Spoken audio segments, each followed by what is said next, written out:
नमस्कार, सत श्री अकाल, अस्सलाम वालेकुम। कैसे हैं जनाब? साथियों, कल ही हम लोग ने एक वीडियो अपलोड किया था जिसमें हम लोगों ने मालेगांव ब्लास्ट की बात की थी कि उसमें जो 7 आरोपी थे उनको एनआईए कोर्ट ने बरी कर दिया है। उसमें कौन कौन थे? प्रज्ञा ठाकुर हो गए, लेफ्टिनेंट कर्नल पुरोहित हो गए, मेजर रमेश उपाध्याय हो गए, अजय राहीकर हो गए, सुधीर त्रिवेदी हो गए, सुधाकर त्रिवेदी हो गए, सुधाकर चतुर्वेदी हो गए और समीर कुलकर्णी हो गए। यह खबर हम लोगों की साथियों आप लोगों से कल बात हुई थी और एक चौंका देने वाला बयान महबूब मुजावर का सामने आया है। कौन है महबूब मुजावर? महबूब मुजावर हैं farmer ATS officer Maharashtra police के, जिन्होंने चौंका देने वाला बयान दिया है जिसमें उन्होंने बताया है कि एटीएस मुंबई का उस टाइम में मंसूबा था कि none other than Mohan Bhagwat ji को आतंकी घोषित कर दिया जाए और उनको नागपुर से उठाकर मुंबई लाया जाए। साथियों, ये मेरी बात नहीं है, आप लोगों को सीधे महबूब मुजावर पर ले चलता हूं। उनका पूरा बयान सुनिए और आदेश ना मानने पर, यह उस वक्त की बात है जब भगवा आतंक की बात का एक परसेप्शन इस देश में फैलाया जा रहा था या फैल रहा था। बात ना मानने पर उनको कैसे दंडित किया गया, कैसे उनको जेल में डाला गया, उनके ही ऊपर झूठे मुकदमे लिखे गए। तो सीधे चलते हैं महबूब मुजावर साहब के बयान पर, फॉर्मर एटीएस ऑफिसर। और इससे पहले मैं बता दूं आप लोगों को, आज अपने आप को प्रमोट कर रहा हूं, 5 अगस्त ट्यूसडे हमारा एक लाइव शो अब आया करेगा रात के 8:30 बजे, जिसका नाम है डॉक्टर रिजवान रूबरू, डोंट आस्क मी एनीथिंग। और इस प्रोग्राम का क्या कंसेप्ट है, वो एक 3-4 मिनट का वीडियो इसी चैनल पर अपलोडेड है। मेरे डिस्क्रिप्शन में और मेरे लिंक में, मेरे पिन कमेंट में उसका लिंक है। प्लीज जाइए और उसको सब्सक्राइब करिए। और प्रोग्राम की जो डिटेल्स हैं वो आपको उसी चैनल पर एक वीडियो अपलोड है छोटा सा, आपको इस प्रोग्राम के बारे में एजुकेट करने के लिए, ये आपको वहीं से पता चल जाएगा। तो सीधे चलते हैं, महबूब मुजावर साहब ने जो चौंका देने वाला बयान दिया है, सीधे उन्हीं के मुंह से, उन्हीं की जुबानी, मालेगांव ब्लास्ट की जुबानी सुनिए। मेरे जो इंचार्ज थे मोहन भागवत के बारे में या मेरे तपास के बारे में, वो परमवीर सिंह और उससे भी हायर अथॉरिटी जो थे, परमवीर सिंह और उससे भी हायर अथॉरिटी, समझ रहे हैं ना? उस टाइम भगवा आतंकवाद के टाइम पर किन अधिकारियों का नाम बहुत उछल रहा था कि ये आरएसएस को टारगेट कर कर एक भगवा आतंकवाद का कंसेप्ट देश में फैलाना चाहते हैं। आप लोग सब समझदार हैं। अब उनमें से कुछ ऑफिसर इस दुनिया में नहीं हैं, तो मैं जिम्मेदार मंच होते हुए उनका नाम नहीं लूंगा। आगे चलिए। उनका आदेश था और उनके आदेश के मुताबिक मेरे को महाराष्ट्र में से 10 कर्मचारी मेरे मदद के लिए दिए गए थे। सर्विस सीक्रेट फंड में से मेरे को पैसा दिया गया था। एटीएस के तरफ से ऑफिशियल मेरे को रिवॉल्वर दिया गया था और जो भी जाने आने के लिए वारंट जो रहते वो भी दिया गया था। इस तपास के अंदर मैं इंदौर, अजमेर, नागपुर, बेलगांव, गोकाक वगैरह ठिकान जाके मैंने तपास किया। ये तपास करते वक्त उन्होंने जो आदेश दिया था मोहन भागवत जी के बारे में, वरिष्ठ अधिकारी थे वो, मोहन तुम्हारे परमवीर सिंह के अलावा और वरिष्ठ अधिकारी थे। उनका कहना ऐसा था कि पहले जाके मोहन भागवत को मिलके क्या तो उनका डिस्कशन हुआ है, अब तुम जाके उनको उठा के लाओ, ऐसा आदेश था। वो भयानक झूठे जो तब उस एक कंसेप्ट निकल के आया था तब, भगवा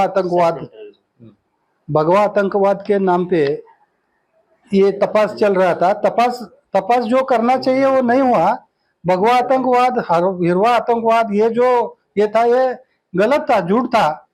और इतने बड़े आदमी को लाने के लिए मेरे पे जवाबदारी डाले थे, तो मेरे झूठ करने की मेरी कैपेसिटी नहीं है। मेरे को धाड़सी बोल के लिए थे उन्होंने, धाड़स से काम करेंगे, ये बहुत टेरर है, अमुक है, ऐसे इससे करे थे। तो मैंने जाके नागपुर में बहुत दिन तक रुका मैं। अच्छा।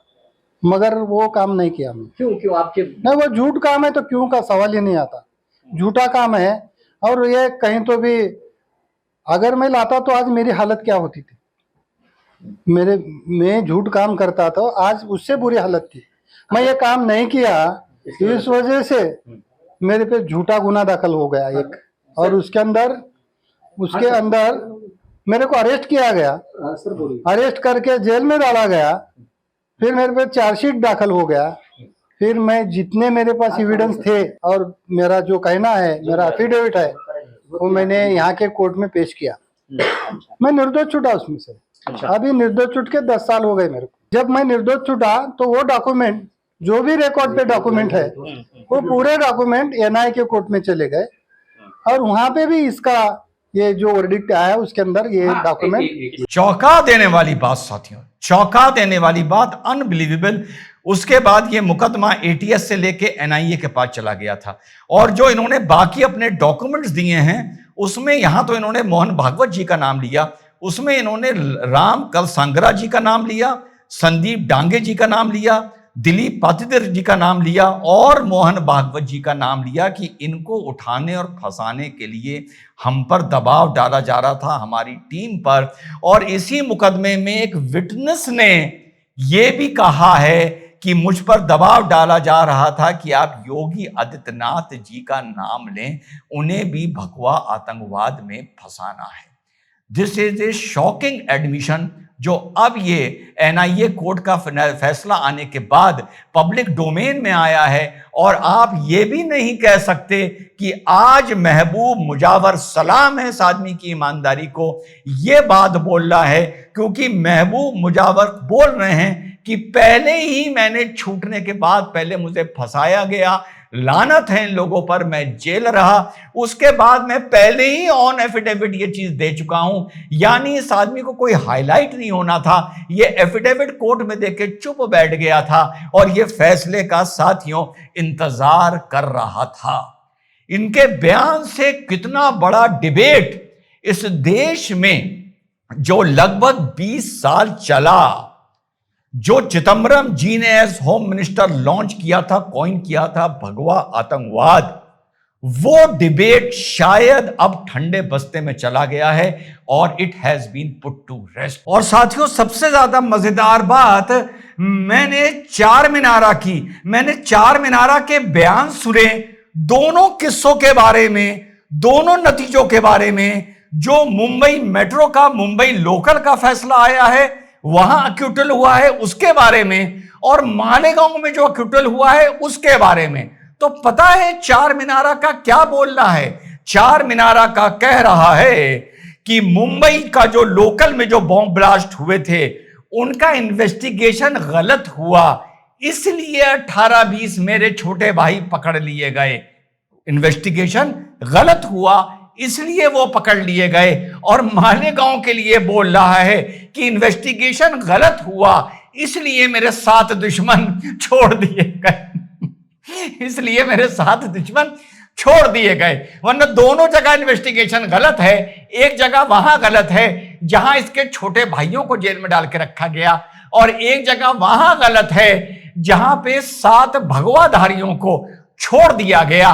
कितने बेशरम और कितने जलील लोग हैं ये, कि देख के तबीयत खुश हो जाती है। और चलते चलते साथियों, I again request, details of doctor Rizwan रूबरू, डोंट आस्क मी एनीथिंग, आपको उसी चैनल पर मिल जाएगी। एक 3-4 मिनट का वहां वीडियो अपलोड है, जाइए और इन लार्ज क्वांटिटी उसको सब्सक्राइब करिए। मेरे डिस्क्रिप्शन में, मेरे पिन कमेंट में उसका लिंक है, और उस प्रोग्राम के बारे में क्या कंसेप्ट है, सिंपल कॉन्सेप्ट है, आपको उसी चैनल पर पता चलेगा। 5 अगस्त को हम उसको लॉन्च करेंगे। जय हिंद, वंदे मातरम, खुदा हाफिज।